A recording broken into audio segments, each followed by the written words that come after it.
लिखेंगे electric power is the electrical work done per unit time.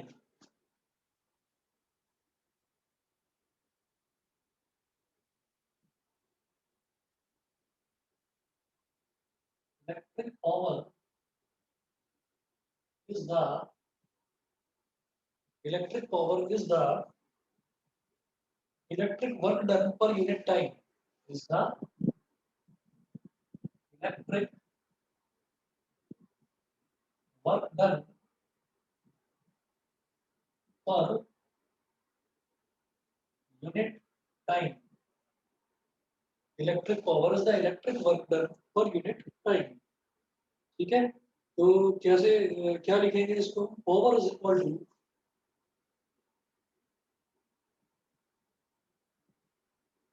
Work done, power is equal to work done upon time taken. अब ये work done और इसकी जो ऐसा unit है, ऐसा unit of electric power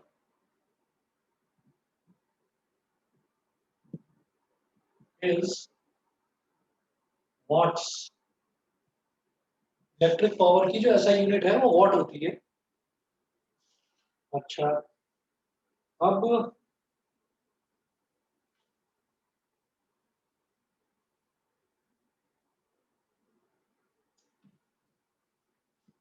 since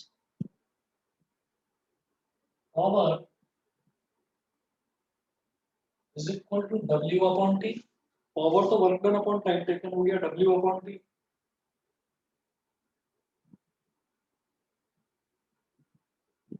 तो ये कहा जा सकता है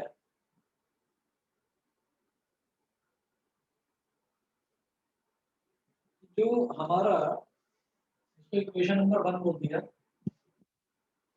और एक तो work done upon time taken ये होता ही है पावर की यूनिट, मतलब पावर का formula.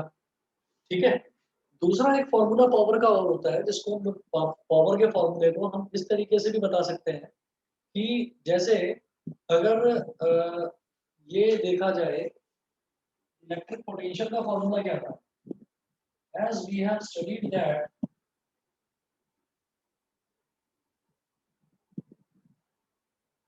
as we have studied that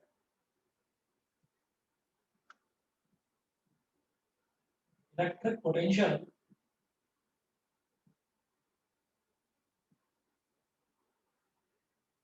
as we have studied that electric potential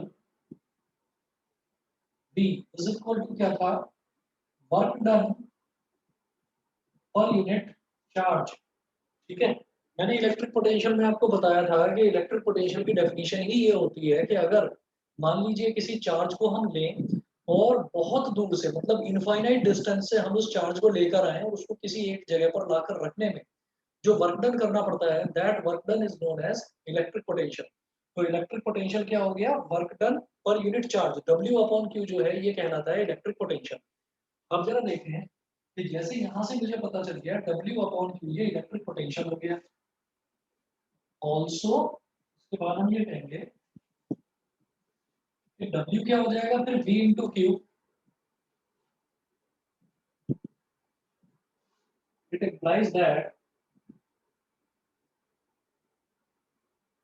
W is equal to V multiplied by Q. यहाँ से समझ में आ गया होगा कि डब्ल्यू की वैल्यू क्या हो गई फिर वी इंटू क्यू। ठीक है, अब ये करने के बाद हम क्या बोलेंगे, we also know that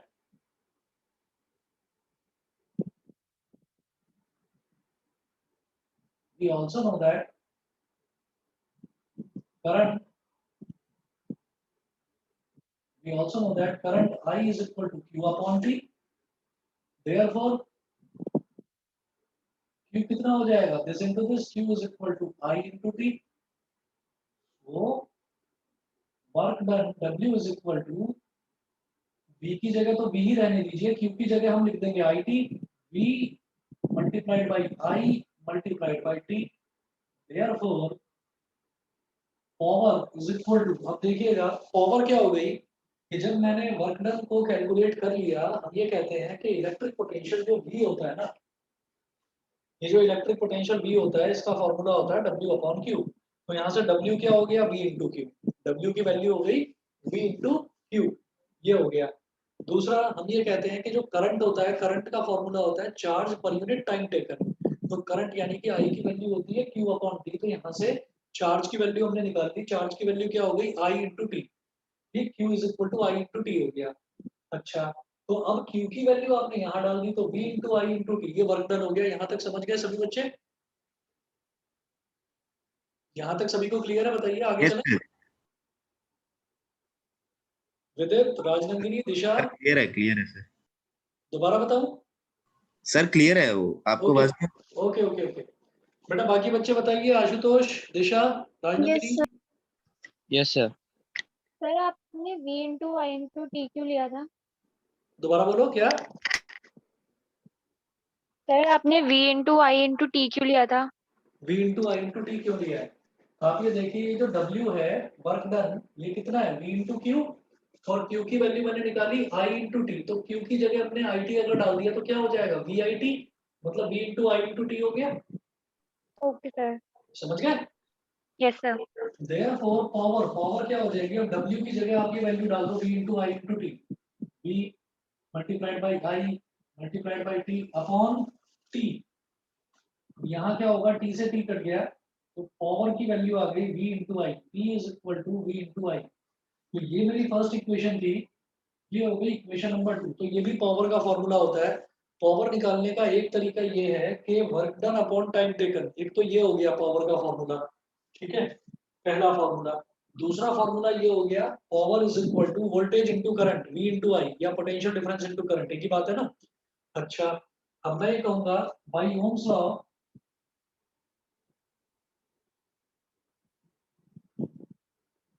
by Ohm's law, V is equal to IR, comma, put this value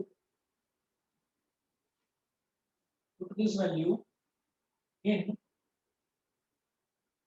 equation 2। V is equal to IR है, इस वैल्यू को इक्वेशन 2 में डाल दीजिए। तो P is equal to V की जगह IR डाल दीजिए, यहाँ पर IR इंटू आई। तो I इंटू आई कितना हो जाएगा, I स्क्वायर। तो P is equal to हो गया I स्क्वायर R। इसको बोलिए इक्वेशन नंबर 3। ये हमारी इक्वेशन नंबर 3 हो गई, थर्ड इक्वेशन हो गई। मतलब इससे भी मैं कहता हूँ कि अगर मुझे रेसिस्टेंस पता हो और करंट पता हो तो भी मैं पावर निकाल सकता हूँ। अगर मुझे पोटेंशियल डिफरेंस पता हो, करंट पता हो, तो भी मैं पावर निकाल सकता हूँ। अगर मुझे वर्क डन पता हो और ये पता हो कि कितना टाइम ले रहा है कोई भी इलेक्ट्रिक सर्किट, है ना, तो मैं उससे भी पावर निकाल सकता हूँ। तो तीसरा तो ये हो गया। फिर लिखेंगे by Ohm's law,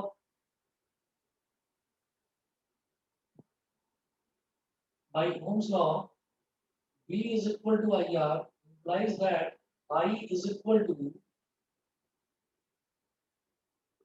V upon R। जब V is equal to IR है तो I की वैल्यू क्या हो गई, V upon R। This value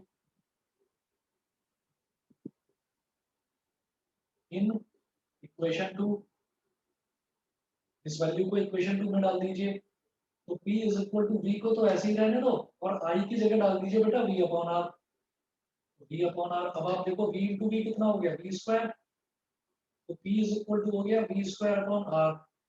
ये हमारी हो गई इक्वेशन नंबर 4। तो कुल मिलाकर मेरे पास इलेक्ट्रिक पावर निकालने के 4 मेथड हैं, 4 अलग अलग मेरे पास फॉर्मूले हैं। या तो work done upon time taken, या V इंटू आई, या आई स्क्वायर आर, या फिर V स्क्वायर अपॉन आर। तो ये चारों फॉर्मूले सभी बच्चों को क्लियर है कैसे आए? बताइए जी, क्लियर है ना सभी को यस कैसे सर। आए ये चारों फॉर्मूले? ठीक है, यस सर। चलिए जी, इसके बाद फिर इस पर क्वेश्चंस देखेंगे, क्वेश्चंस कैसे आते हैं। मैं यहाँ से ये मिटाकर क्वेश्चंस करना शुरू करता हूँ। पावर की यूनिट जो है वो वॉट होती है। अच्छा, वर्कमैन की यूनिट क्या होती है बताएंगे? आप चारों में से किसी को याद हो वर्कमैन की यूनिट क्या होती है, बताएंगे? Sir joule. फोर्स बहुत इन बढ़िया, जूल्स। वर्कमैन की यूनिट होती है जूल्स। ठीक है, चलिए जी, अब इसके बाद क्वेश्चंस देखते हैं इसके।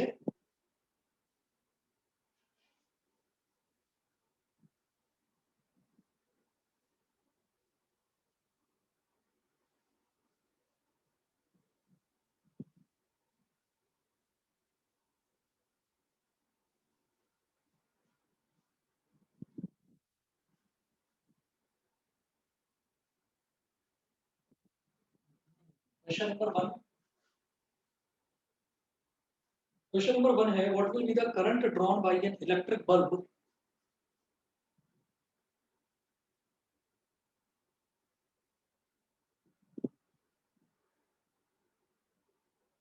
what will be the current drawn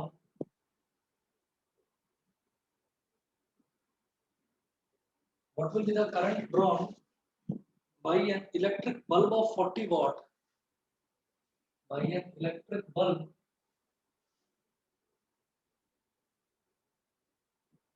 what will be the current drawn by an electric bulb of 40 watt when it is connected to a source of when it is connected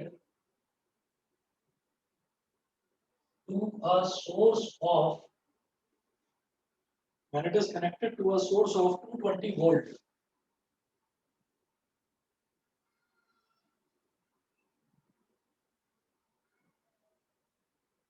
So what will be the current drawn by an electric bulb? क्या पूछ रहे हैं?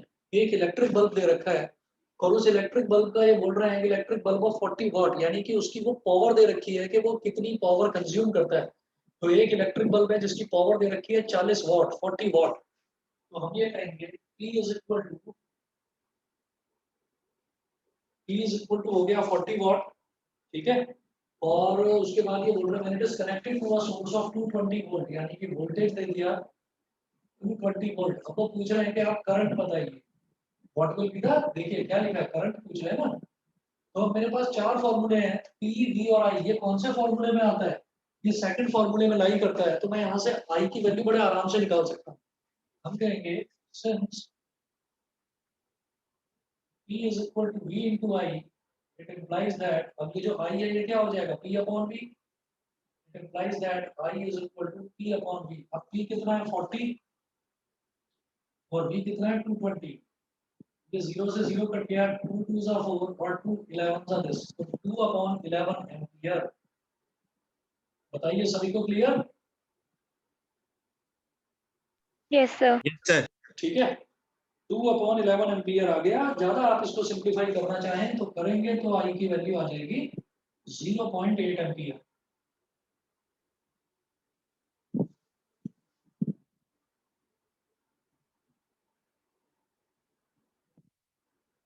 Zero point sorry 18 ampere, गलत 0.18 ampere आ जाएगी। अगर simplify करना चाहें तो 2/11 भी ठीक है।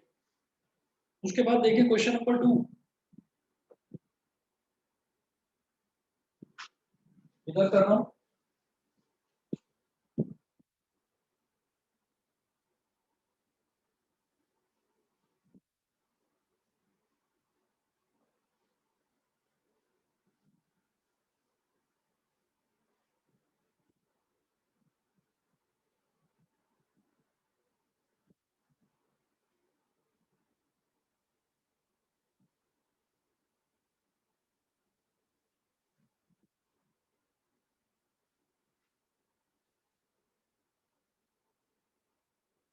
क्वेश्चन नंबर 2 देखिएगा। क्वेश्चन नंबर 2 में है an electric bulb is rated 220 volt and 100 watt.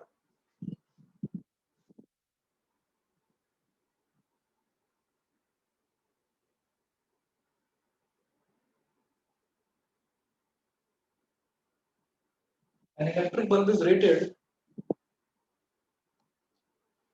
An electric bulb is rated 220 volt and 100 watt. 220 volt and 220 volt and 100 watt. Full stop. When it is operated on 110 volt, when it is operated at 110 volt, the power consumed will be,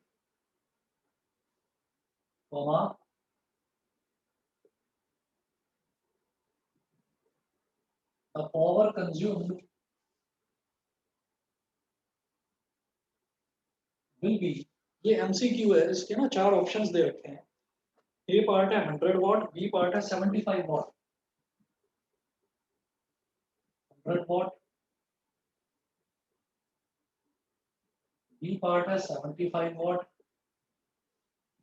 C part है 50 what excuse me sir. D part है, हाँ जी कुछ बोल रहे हैं? Sir ये options है कि पार्ट है? बेटा ऑप्शंस दे रखे हैं। ओके सर, ओके, हाँ थैंक यू। एमसीक्यू है ना, ऑप्शंस दे रखे हैं। तो डी है, डी ऑप्शन इसका दे रखा है 25 वॉट। 25 वॉट। अब देखिएगा यहाँ पर ना हम सभी लोग जानते हैं कि जैसे मान लीजिए हम घर में कोई बल्ब भी यूज कर रहे हैं, कोई भी बल्ब यूज कर रहे हैं, whether it is an LED और सीएफएल, एलईडी हो, एलईडी बल्ब हो या सीएफएल हो, तो उस केस में भी हम ये देखते हैं कि हम अगर एलईडी कोई बल्ब लेकर आते हैं, हम कहते हैं अच्छा ये तो 5 वॉट का एलईडी बल्ब है, ये 10 वॉट का है, ये 15 का है, ये 20 वॉट का है, ये 40 वॉट का है, तो ऐसे हमें मालूम है। तो अगर कोई 5 वॉट का बल्ब है तो वो हमेशा 5 वॉट का ही रहेगा, उसकी वॉटेज यानी कि उसकी जो पावर कंजम्पशन है वो कभी भी कम नहीं हो सकती, पावर कंजम्पशन उसका बराबर उतना ही रहेगा। तो इसका मतलब ये है कि पावर जो है ना वो किसी भी इंस्ट्रूमेंट की, चाहे वो बल्ब हो, चाहे वो इलेक्ट्रिक आयरन हो, चाहे वो टोस्टर हो, कुछ भी हो, उसकी जो पावर होती है वो पावर कभी भी चेंज नहीं होती, वो फिक्स रहती है। ठीक है, मुझे लगता है ये चीज सबको समझ में आ गई होगी। ये पावर जो है वो पावर सभी इलेक्ट्रॉनिक इक्विपमेंट्स की सेम रहती है, पावर कभी भी चेंज नहीं होती।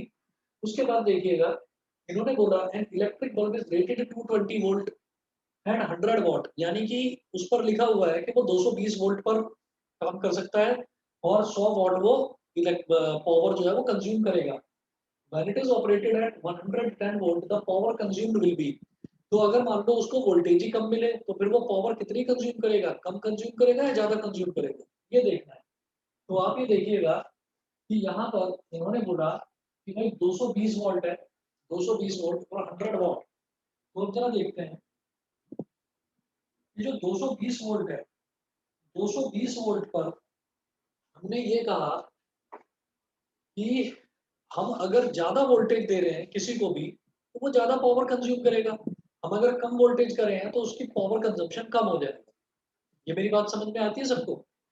फिर दूसरा, हम ये देख चुके हैं कि दुनिया में जितने भी इलेक्ट्रॉनिक इक्विपमेंट्स होते हैं, वो जितने भी इलेक्ट्रॉनिक इक्विपमेंट्स होते हैं उन सबका कुछ ना कुछ रेसिस्टेंस होता है and resistance is not going to change, resistance हमेशा सेम रहता है। तो मैं एक काम करता हूँ, मुझे यहाँ पावर दे रखा है और मुझे यहाँ वोल्टेज दे रखा है, तो मैं रेसिस्टेंस निकाल लेता हूँ। पावर, वोल्टेज और रेसिस्टेंस का रिलेशन क्या है बताएंगे? बताएंगे पावर, वोल्टेज और रेसिस्टेंस का relation? Sir P is equal to V upon R। P is equal to V square upon R। ओ ठीक सॉरी है, सर। तो पावर है बेटा 100 वॉट और वोल्टेज दे रखा है 220 वोल्ट, 220 वोल्ट। ठीक है, अब हम ये कहेंगे since P is equal to V square upon R, it implies that R की वैल्यू कैसे निकलेगी, R को इधर ले आओ, P को इधर ले जाओ, तो R is equal to V square upon P, तो R is equal to V कितना है 220, 220 का स्क्वायर अपॉन P कितना है 100। चलिए जी, तो 220 का स्क्वायर का मतलब क्या हो गया 220 मल्टीप्लाइड बाय 220 अपॉन 100। 100 में दो जीरो है, दोनों जीरो कट गए, इस जीरो से और इस जीरो से, 22 मल्टीप्लाइड बाय 22 होता है बेटा 484। 21 का स्क्वायर होता है 484, तो ये वैल्यू आ गई 484। 484 क्या ओम्स। मैं ये कहता हूँ किसी भी डिवाइस का, कोई बल्ब है, कुछ भी है, कोई फैन है, उसका जो रेजिस्टेंस है वो हमेशा सेम रहता है, रेजिस्टेंस कभी चेंज नहीं होता। तो ये तो केस फर्स्ट हो गया। अब केस सेकंड में देखिए हम क्या करने वाले हैं। केस सेकंड में हम क्या कर रहे हैं कि पावर तो जो है हमको कैलकुलेट करनी है, तो पावर कितनी होगी बताना है वो तो हमको। वोल्टेज कितनी है, उन्होंने वोल्टेज अब कम कर दी, when it is operated at 110 volt, अगर उसको 110 वोल्ट दिया जाए तो फिर तो पावर कम हो ही जाएगी। ये कहेंगे चलिए ठीक है देखते हैं, वोल्टेज हो गई 110 वोल्ट, रेजिस्टेंस कभी चेंज नहीं होता, रेजिस्टेंस बराबर रहता है, रेजिस्टेंस हो गया 484 ओम। तो अब मुझे पावर निकालनी है, लगाइए जी same formula, E is equal to V square upon R. तो V कितना है 110, इसका स्क्वायर अपॉन R कितना है 484। तो 110 का स्क्वायर कितना हो गया 110 इंटू 110 और अपॉन 484, ये हो गया। ठीक, अब हम ये देखते हैं कि भाई अगर 22 के टेबल में 484 आता है तो ऑब्वियस सी बात है कि ये 11 के टेबल में भी आ जाएगा। ठीक है, तो मैं 11 से डिवाइड करता हूँ। चलिए 11 10 जा 110, 11 4 जा 44, 48 माइनस 44 कितना हो जाएगा 4, 4 4 44 अगेन 11 4 जा 44। उसके बाद 11 10 जा 110 और 11 4 जा 44, ये भी हो गया। 2 2 जा 4, 2 5 जा 10, 2 1 जा 2, 2 5 जा 10। नीचे तो खत्म होकर बना गया, न्यूमरेटर में 5 और 5 बचा। तो 5 इंटू 5 कितना हो गया बेटा 25 वॉट। तो इसका मतलब आंसर क्या है ऑप्शन डी। बताइए समझ में आया कि नहीं। Yes sir. ठीक है, क्लियर है सभी को। Yes sir. चलिए इसके बाद अगला क्वेश्चन देखते हैं। Excuse me sir. हाँ जी बेटा बताइए, बोलो। तो सर अगर रियल लाइफ सिचुएशन में देखा जाए तो बल्ब ग्लो बहुत डिम लाइट में करेगा। दोबारा बोलो, नहीं समझ में आया मुझे। सर अगर मान लीजिए ऐसा कोई बल्ब में 25 वॉट्स 100 वॉट के बल्ब में 25 वॉट्स की पावर जाती तो बहुत कम तरीके से ग्लो करता है या फिर करता ही नहीं। ना ना ना ना, ऐसा नहीं होगा कि उसके अंदर पावर इतनी जाएगी। हम ये कहते हैं कि जो हम सप्लाई करते हैं ना किसी भी बल्ब को या किसी भी फैन को, किसी भी डिवाइस को, जो चीज़ हम सप्लाई करते हैं वो हम पावर सप्लाई नहीं करते। हम सप्लाई करते हैं वोल्टेज और करंट। ठीक है, तो हम वोल्टेज सप्लाई करते हैं या फिर करंट सप्लाई करते हैं। अब अगर हम वोल्टेज ज़्यादा दे रहे हैं तो वो बहुत अच्छे ज़्यादा तरीके से ब्राइट करेगा। ठीक, और अगर हम वोल्टेज कम दे रहे हैं तो वो बहुत डिम जलेगा। तो ऐसा होता है कि अब ये बहुत तेज जलना है बहुत कम जलना किसी भी बल्ब का, ये आप लोगों ने शायद देखा ही नहीं होगा, क्योंकि आप लोग जब अब जिस टाइम पर आप लोग पैदा हुए हो तो अब ऑलमोस्ट ऑलमोस्ट जो इलेक्ट्रिफिकेशन है वो पूरे मतलब पूरे इंडिया का ही लगभग लगभग हो चुका है। कुछ जो विलेजेस का कुछ अनटच्ड एरियाज है उसको छोड़ दें तो अब जो है इलेक्ट्रिसिटी उस तरीके की नहीं रही कि कहीं पर वोल्टेज का फ्लक्चुएशन चल रहा है। हम छोटे थे, हम लोगों ने देखा था कि जब वोल्टेज बहुत कम आया करती थी तो बल्ब बहुत धीरे जलता था, बहुत धीरे। और जब वोल्टेज परफेक्ट आया करती थी, बहुत अच्छी आया करती थी, तो बल्ब तेज जला करता था। तो ये चीज हम देख चुके हैं। अब आप ये देखिएगा कि हम जो सप्लाई करते हैं हम वोल्टेज और करंट ही करते हैं सप्लाई, हम पावर नहीं करते सप्लाई। तो यहाँ पर उन्होंने यही बोला कि जो वोल्टेज सप्लाई करी जाती है घरों में वो यही करी जाती है बेटा 220 वोल्ट। तो जब 220 वोल्ट सप्लाई कर रहे थे तो वो 100 वॉट का बल्ब है, वो 100 वॉट के बराबर ही रोशनी देगा। लेकिन क्या है कि अब आपने वोल्टेज ही आधी कर दी, 220 वोल्ट थी आपने उसको घटाकर 110 वोल्ट कर दिया। तो अब जो है अब उसकी लाइट ऑब्वियस सी बात है वो डिम हो ही जाएगी उसकी लाइट। ठीक है, वो उतनी तेज ग्लो करेगा ही नहीं, क्योंकि जितना उसको चाहिए उतना मिल ही नहीं रहा। तो वो अपनी मैक्सिमम पावर पर परफॉर्म ही नहीं कर पा रहा। उसकी मैक्सिमम पावर है 100 वॉट। अच्छा आप ये कहें कि 220 वोल्ट वोल्ट है, मैं इसको 440 वोल्ट दे देता हूँ, तो फिर क्या ये और दुगना हो जाएगा, इसकी रोशनी दुगनी हो जाएगी? हम कहेंगे नहीं, फिर ये बल्ब काम ही नहीं करेगा, फट जाएगा या फूक जाएगा, खराब हो जाएगा। क्यों? क्योंकि इसकी मैक्सिमम पावर 100 वॉट है, 100 वॉट तक तो ये करेगा बहुत अच्छे तरीके से काम। लेकिन आप इतनी ज्यादा वोल्टेज दे दें कि उसका पावर कंजम्पशन बढ़ जाए तो वो बेसिकली बर्न हो जाएगा। समझ गए सभी बच्चे? Yes sir. सभी को क्लियर है? और रेसिस्टेंस एक ऐसी चीज है जो कभी भी चेंज नहीं होती किसी भी डिवाइस की, वो सेम रहती है, चाहे आप उसको ज्यादा वोल्टेज दो चाहे कम दो, रेसिस्टेंस बराबर रहता है, सेम रहता है। ठीक है, तो इसीलिए हमने रेसिस्टेंस निकाला केस फर्स्ट से और उस रेसिस्टेंस को हमने यूज करा केस नंबर सेकंड में। ठीक है, बोलिए जी क्लियर। Yes sir. चलिए जी अब एक अगला क्वेश्चन नोट करेंगे, which of the following, question number 3,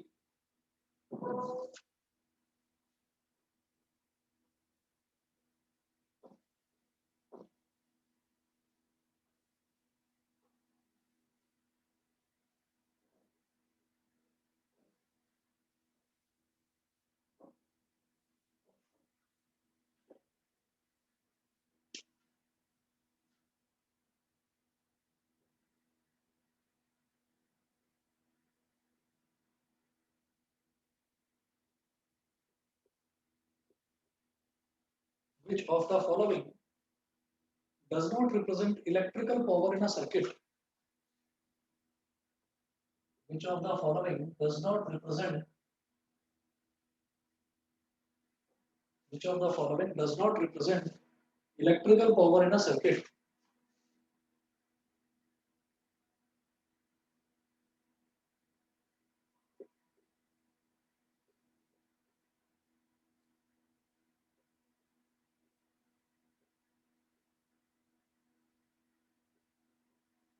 Does not represent electrical power in a circuit. तो ए पार्ट है आई स्क्वायर आर,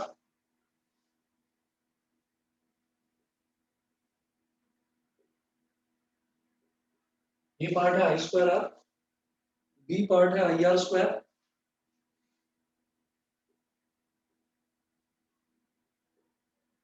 ये पार्ट है I square R, B part है I R square, C part है V I और B part है V square upon R. अभी मैंने आपको चारों फॉर्मूले बताए हैं पावर के, अब आप खुद बता दीजिए, कुछ कैलकुलेट नहीं करना है इसमें, आप खुद बता दीजिए which of the following does not represent electrical power in a circuit. इनमें से इलेक्ट्रिकल पावर का फॉर्मूला कौन सा नहीं है, बताएंगे? Sir B. B I square R हम देख चुके हैं, वी आई भी हम देख चुके हैं और वी स्क्वायर अपॉन आर भी देख चुके हैं, तो आई आर स्क्वायर ये रॉन्ग है, ये फॉर्मूला पावर का कभी भी नहीं होता।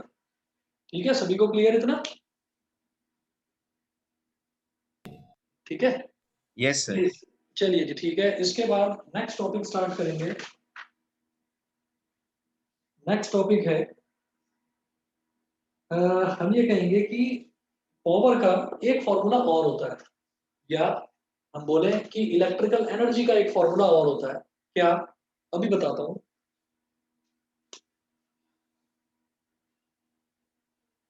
यहां नोट करके लिखेंगे, इंपॉर्टेंट है इसीलिए स्टार बना रहा हूं। नोट करके लिखेंगे electrical power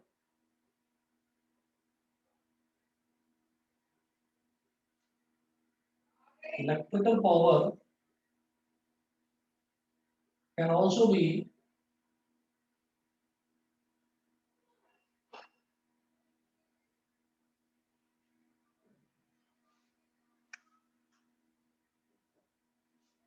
electrical power can also be calculated as, मैं जानता हूं कि पावर का जो सबसे पहला बेसिक फॉर्मूला हमने देखा था वो था work done upon time taken. मैं इसको ऐसे भी लिख सकता हूं, energy consumed upon time taken. देखिए इसका ना, इसमें कुछ भी ऐसा नहीं है कि हम समझें, बहुत ज्यादा दिमाग हमें लगाना पड़े, ऐसा कोई जरूरत भी नहीं है इसमें। आप देखिएगा जैसे हम बोलते हैं work done upon time taken, तो क्या होता है कि कोई भी बॉडी, कोई इलेक्ट्रिकल डिवाइस हो या कोई मैकेनिकल डिवाइस हो, कोई भी डिवाइस जो है वो उतना ही तो वर्क करेगी जितनी उसके अंदर एनर्जी होगी। तो जो एनर्जी होगी उतना ही वो काम करेगी, जितनी वो एनर्जी कंज्यूम करेगी उतना ही वो काम करेगी। तो आप ये देखिएगा कि जो ये एनर्जी कंज्यूम्ड है ना, एनर्जी कंज्यूम, और दूसरी चीज हम इसको एक तरीके से और समझ सकते हैं, वो दूसरा तरीका ये है कि जो एनर्जी कंज्यूम्ड है, हम एनर्जी की बात करें तो एनर्जी का जो फॉर्मूला, एनर्जी की जो यूनिट होती है वो भी जूल होती है, और अगर हम वर्क की बात करें तो वर्क की यूनिट भी जूल होती है। ठीक है, तो आप ये देखिएगा कि जब मैं एनर्जी की बात कर रहा हूँ, एनर्जी की यूनिट भी जूल और टाइम टेकन की यूनिट जो है वो सेकंड होती है। तो इसलिए मैं वर्क की जगह ऊपर एनर्जी भी लिख सकता हूँ। सभी को क्लियर है इतना? Yes sir. ठीक यस है, सर। चलिए जी, तो ये एक अलग फॉर्मूला है, यहाँ से मैं ये कह सकता हूँ कि एनर्जी कंज्यूम या सीधे सीधे energy power into time taken. कि अगर आपसे ये पूछा जाए कि भैया आप एनर्जी बताएं, कैलकुलेट करें किसी भी सर्किट की एनर्जी कितनी है ना, तो आप सीधा सीधा कहेंगे भाई पावर में हम टाइम को मल्टीप्लाई कर देंगे। अच्छा, अब इसी चीज को आगे बढ़ाते हुए हम नेक्स्ट टॉपिक लिखेंगे, commercial unit of electrical energy. मैं ये पोर्शन मिटा रहा हूँ।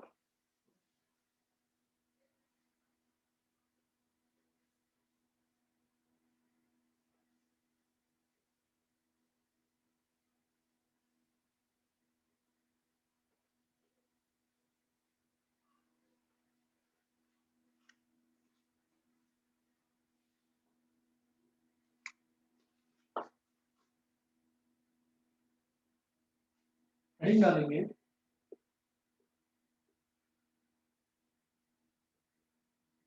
Commercial unit of electrical energy.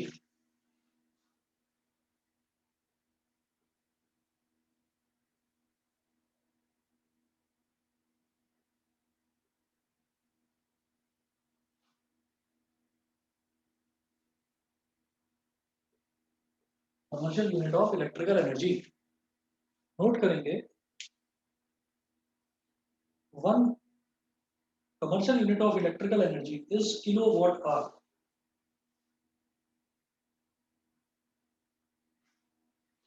Commercial unit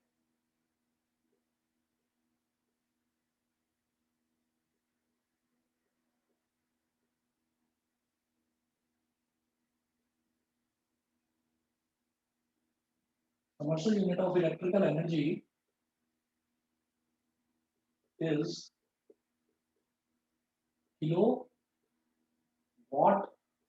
hour।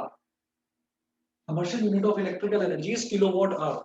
हम अगर इलेक्ट्रिकल एनर्जी की कमर्शियल यूनिट की बात करते हैं तो वो होती है किलोवाट आवर। किलोवाट आवर कैसे हुई भाई? हम ना जो हमारे घरों में जो हमको इलेक्ट्रिसिटी दी जाती है, तो इलेक्ट्रिसिटी में ये कहा जाता है कि भाई जो हम इलेक्ट्रिसिटी हमको मिल रही है तो उसको ये हमको इलेक्ट्रिकल एनर्जी दी जाती है। बेसिकली जो गवर्नमेंट हमको प्रोवाइड कराती है वो इलेक्ट्रिकल एनर्जी प्रोवाइड कराती है, और फिर जो ट्रांसफॉर्मर्स लगे रहते हैं वो ट्रांसफॉर्मर्स जो है वो उस एनर्जी को वोल्टेज में और करंट में कन्वर्ट कर देते हैं। ठीक, तो अब आप ये देखिएगा कि जो एनर्जी है, एनर्जी का फॉर्मूला क्या है? Power into time taken. ठीक, अब अगर मान लीजिए मैं पावर की बात करता हूँ तो पावर अगर किलोवाट में है, क्योंकि आप ये देखिए वॉट जो है ना वो छोटी पावर होती है, और जो हम घरों में यूज करते हैं, घरों में भाई एक पंखा 40 वॉट का है, दूसरा भी 40 वॉट का है। मान लो 10 पंखे हैं घरों में, तो 40 इंटू 10 कितना हो गया? 400 वॉट हो गया। ठीक है, उसके बाद मान लीजिए कि एक ट्यूबलाइट 40 वॉट की है और घर में 10 ट्यूबलाइट्स हैं, तो 400 वॉट की वो हो गई। हमने कहा कि चलिए 300 वॉट का हमारा या 200 वॉट का हमारा रेफ्रिजरेटर हो गया। तो आप ऐसे ही देखोगे तो 1200 वॉट हो गया। तो 1200 वॉट का मतलब क्या है कि 1200 वॉट। और जैसे ही 1000 हो जाता है तो 1000 को मैं किलो बोल देता हूँ भाई। 1000 gram is equal to 1000 gram is equal to 1 kilogram. 1000 metre is equal to 1 kilometre. इसी तरीके से 1000 वॉट जो है वो 1 किलो वॉट के बराबर हो जाता है। तो क्योंकि छोटे घर भी होते हैं, बड़े घर भी होते हैं, हर तरीके से है, लोगों का ज्यादा कंजम्पशन भी है, कम कंजम्पशन भी है। तो इसी वजह से ज्यादातर जो कंट्रीज हैं उनकी जो गवर्नमेंट्स हैं उन्होंने ये डिसाइड कर रखा है कि हम जो पावर कंजम्पशन मानकर चलेंगे, घरों में ये यूज होता है पावर कंजम्पशन, हम उसको मानकर चलेंगे कि वो किलोवाट में यूज हो रहा है। ठीक है, और फिर हम ये देखेंगे कि कितने घंटे आपने उसको यूज करा। तो पावर को तो कैलकुलेट करा जाता है किलोवाट के हिसाब से, और टाइम की जो स्टैंडर्ड यूनिट होती है वो हम जानते हैं सेकंड होती है। लेकिन भाई पूरे एक महीने का बिल बन के आता है घर पे, तो जब एक महीने का बिल बन के आता है तो उसमें ये जो उसकी डिटेल अगर हम निकलवाते हैं तो हम उसमें देखते हैं कि हमने मान लीजिए 400 यूनिट या मान लो हमने 200 यूनिट यूज करी। तो वो जो 200 यूनिट हमने यूज करी है ना, उन यूनिट्स का मतलब क्या हुआ कि हमने 200 किलोवाट आवर एनर्जी यूज करी है। कौन सी energy? Electrical energy. 200 kilowatt electrical energy हमने यूज करी है। हमने मतलब हमारे घर के इलेक्ट्रॉनिक अप्लायंसेस। मेरी बात समझ में आ गई सबको? Yes sir. और अगर 200 यूनिट का हमारा बिजली का बिल है, इलेक्ट्रिसिटी बिल अगर हमारा 200 यूनिट का है, और एक यूनिट की कॉस्ट मान लीजिए 10 रुपए है, तो 200 इंटू 10 कितना हो गया? 2000। तो 2000 हमारा बिजली का बिल बन जाएगा। ठीक है, तो आप जो आपके घरों में जो इलेक्ट्रिक मीटर लगे हुए हैं, आप इलेक्ट्रिक मीटर देखेंगे तो उसमें देखेंगे कि डिजिट्स लिखी हुई आ रही है बार बार। तो पहले एक कुछ लिखा हुआ आता है, फिर वो फ्लिप हो जाता है, चेंज हो जाता है, फिर कुछ और लिखा हुआ आता है, फिर कुछ और लिखा हुआ आता है। तो आप ये देखेंगे कि आप उसकी ना यूनिट्स देखना कि यूनिट्स कितनी यूज हुई है। तो साइड में आप देखोगे कि साइड में ना ऐसा लिखा हुआ भी आता है बीच में, के डब्ल्यू और एच। तो के W is for kilowatt and H is for hours. ठीक है, तो वो के डब्ल्यू एच लिखा हुआ है। तो आप जैसे रात में देखेंगे, आप रात में के डब्ल्यू एच नोट करो, तो मान लो उस पर लिखा हुआ है 1200 के डब्ल्यू एच, मान लो ये लिखा हुआ है। तो आप जब तक सुबह उठेंगे तब तक वो हो जाएगा 1202, 1203 या 1205 के डब्ल्यू एच। तो अगर रात में 1200 kWh लिखा हुआ था और सुबह उठकर आपने देखा 1205 kWh हो गया, यानी कि थ्रू आउट नाइट आपने 5 किलोवाट आवर यानी कि आपने 5 यूनिट इलेक्ट्रिसिटी की यूज कर ली। मेरी बात समझ में आ गई सबको? ठीक यस है, सर। तो Yes, sir. तो इसको कमर्शियल यूनिट ऑफ इलेक्ट्रिसिटी बोला जाता है। कमर्शियल का मतलब it is related to commerce, and commerce means it is related to something which is related to money. It is related to money कि आप जितनी एनर्जी यूज करोगे उसकी उतनी ही कॉमर्शियल वैल्यू है, मतलब उसको उतना ही आपको पैसा पे करना पड़ेगा। ठीक है, तो देखते हैं हम कि commercial unit of electrical energy is kilowatt our. Power should be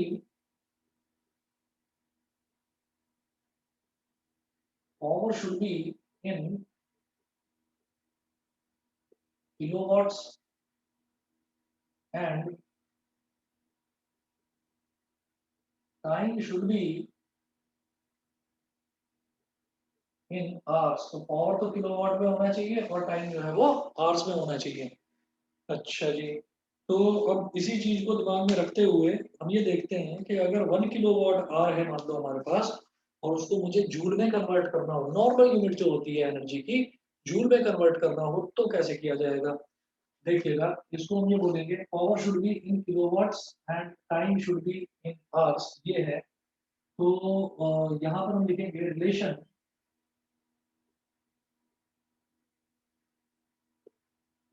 between K W H मतलब kilowatt hour and joules. Relation between K W H and joules, kilowatt hour और जूल्स में जो रिलेशन है वो क्या होगा, अभी देखते हैं। ये है 1 के डब्ल्यू एच 1 किलोवाट आवर। ठीक है, 1 किलोवाट आवर, क्योंकि पावर किलोवाट में है और टाइम आवर्स में है, तो इसका मतलब ये किलोवाट आवर जो है बड़ी यूनिट है, इसको जूल्स, जूल्स यानी कि छोटी यूनिट में हमें कन्वर्ट करना है। तो देखिएगा 1 किलोवाट आवर क्या होगा, 1। अब ये जो किलोवाट है इसको अगर वाट में कन्वर्ट करना हो तो इसका किलो हटाना पड़ेगा, तो किलो का मतलब क्या होता है 1000। तो 1 में आप 1000 मल्टीप्लाई कर दीजिए, ठीक है, तो ये वाट में आ जाएगा। 1 में 1000 मल्टीप्लाई करो तो ये वाट में आ जाएगा। ठीक, और इसी तरीके से आर को अगर सेकंड में कन्वर्ट करना है तो आर को सेकंड में कन्वर्ट करने के लिए क्या करेंगे, हम 3600 से मल्टीप्लाई कर देंगे तो वो सेकंड में कन्वर्ट हो जाएगा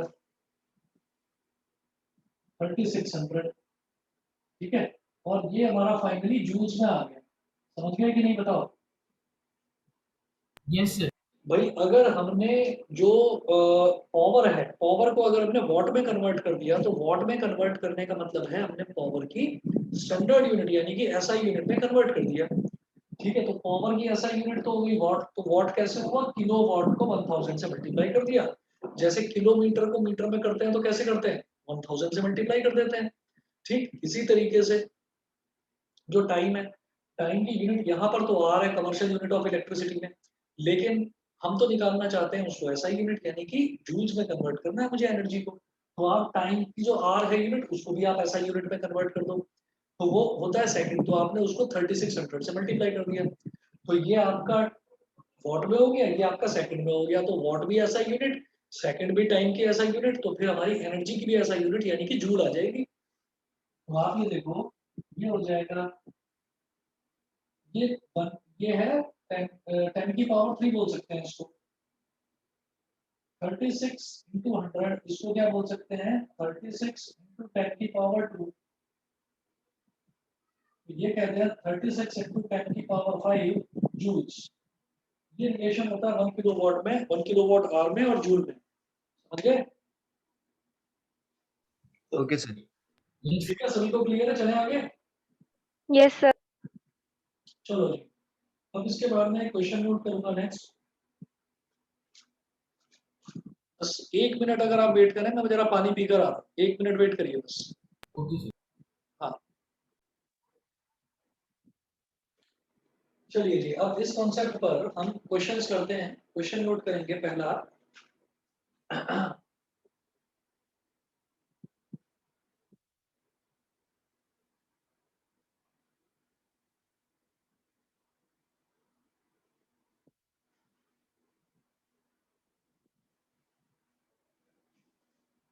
फर्स्ट क्वेश्चन नोट करें, a radio set of 60 watts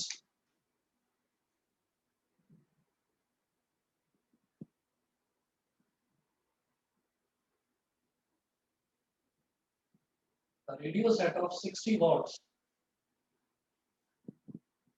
runs for 50 hours, runs for a radio set of 60 watts runs for 50 hours, 50 hours, full stop. How much electrical energy is consumed?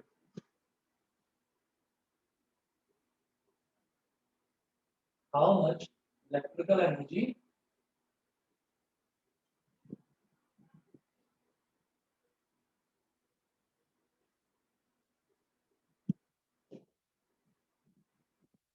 a radio set of 60 watt runs for 50 hours? How much electrical energy is consumed? कितनी electrical energy consume हुई होगी वो बताइए।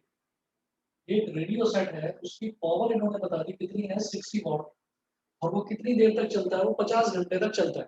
ठीक है, तो आप ये देखिएगा, ये टाइम जो है वो तो मुझे आवर्स में दे रखा है, लेकिन जो उसकी पावर है वो वॉट में दे रखी है, तो पावर को मुझे कन्वर्ट करना होगा किलो वॉट में, क्योंकि जब भी मैं commercial unit of electricity calculate करता हूँ, तो my power should be in kilo watts and time should be in hours. तो टाइम तो आवर्स में दे रखा है, वो तो ठीक है।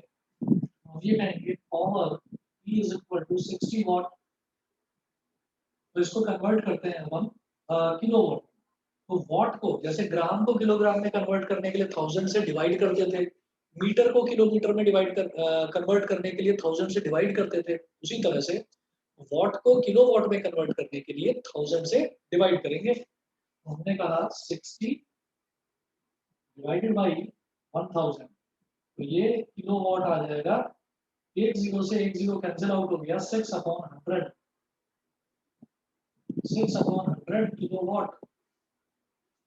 अच्छा, अब एनर्जी कितना हो जाएगा, power into time taken, power हमारा किलो वॉट में आ गया, टाइम दे ही रखा है आस में, तो पावर हो गया 6/100 और टाइम कितना है बेटा 50, तो 50 2 जा 100 और 2 3 जा 6, तो जो एनर्जी कंज्यूम करी है इलेक्ट्रिकल एनर्जी वो है 3 kilo watt hour.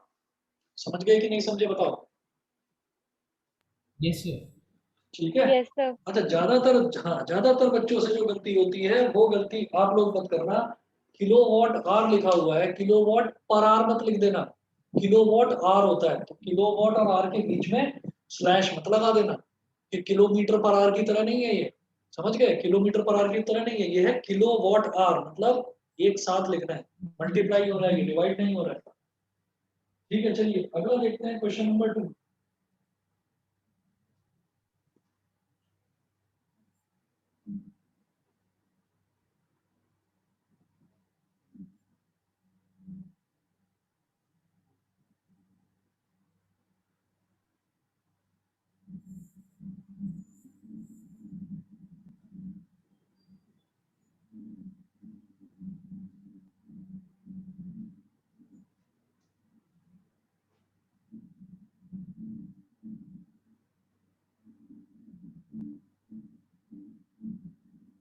Question number 2, question number 2 में है, a current of 4 ampere flows through a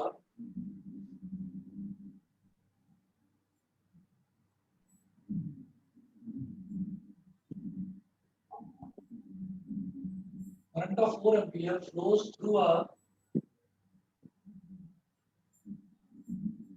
current of 4 ampere flows through a 12-volt car headlight bulb. 12-volt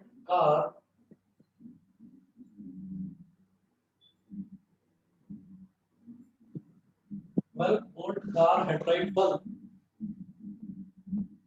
for 10 minutes.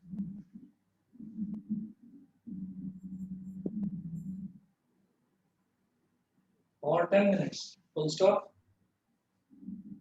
How much energy transfer occurs during this time? How much energy transfer occurs during this time?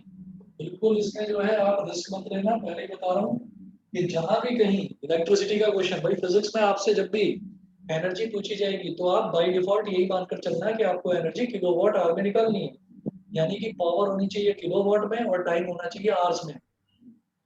ये मत सोचना कि मैं तो joules में निकाल कर छोड़ दूंगा, बात तो एक ही है, वो एक बात जो है ना भारी पड़ जाएगी। तो ध्यान रखना, इलेक्ट्रिकल एनर्जी हमेशा किलोवाट आवर में जो है कैलकुलेट करी जाती है, अनटिल एंड अनलेस वो आपसे कह ना दें कि आप उसको जूल में कैलकुलेट करें। ठीक है, तो चलिए जी आगे देखते हैं कैसे करना होगा। इसमें उन्होंने बताया है current of 4 ampere flows through a 12 volt car headlight bulb for 10 minutes. तो मेरे को 4 एम्पीयर यानी कि करंट दे दिया, मेरे को 12 वोल्ट यानी कि वोल्टेज दे दी, तो पावर तो मैं निकाल सकता हूँ ना। ये कहेंगे power consumed by bulb, power consumed by bulb P is equal to VI। तो वोल्टेज कितना दे रखा है 12 और करंट कितना दे रखा है 4, तो 12 4 जा 48 वाट, 48 वाट हो गया। पावर तो ये हो गया है ना, पर अभी नहीं रुकना है, इसको कन्वर्ट करिए किलोवाट में। 48 अपॉन 1000 किलोवाट, यहाँ तक करके छोड़ दिया, पहले तो पावर निकाल ली किलोवाट में, एक काम तो हो गया हमारा।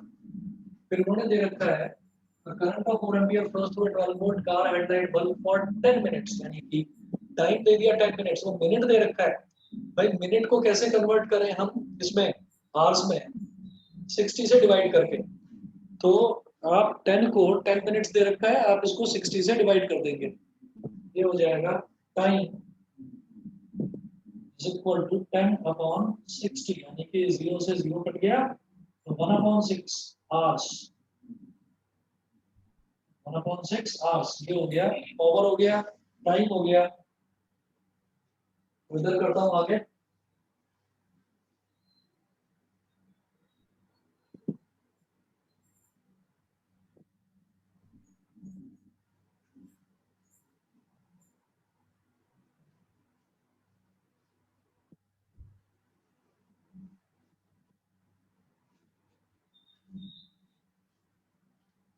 चलो जी, तो एनर्जी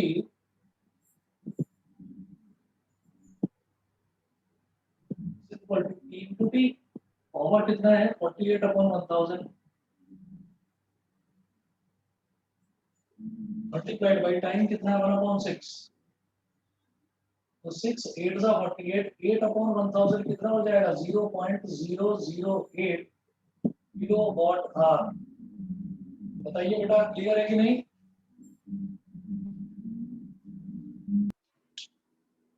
क्लियर है कि नहीं, समझ गए? Yes sir. Yes, sir. ठीक है, चलिए जी आगे का फिर मैं कल करता हूँ, कल करते हैं, अगली क्लास कर लेते हैं। और देख लीजिए मैं ना पिछले कुछ दिनों से थोड़ा मेरा कुछ काम है, मैं कई बार मतलब थोड़ा बाहर निकलना पड़ रहा है आजकल घर से, तो हो सकता है कि कल भी मैं 3:30 बजे ना ले पाऊँ क्लास, तो आप 9 बजे के लिए प्रिपेयर रहिएगा। 3:30 बजे हुई तो 3:30 बजे का तो फिर मैं मैसेज डाल ही दूंगा, ले लूंगा 3:30 बजे, अगर मैं टाइमली आ गया तो 3:30 बजे ले लूंगा, नहीं तो 9 बजे ले लूंगा। ठीक है, ओके सर। ओके। चलिए जी, ओके।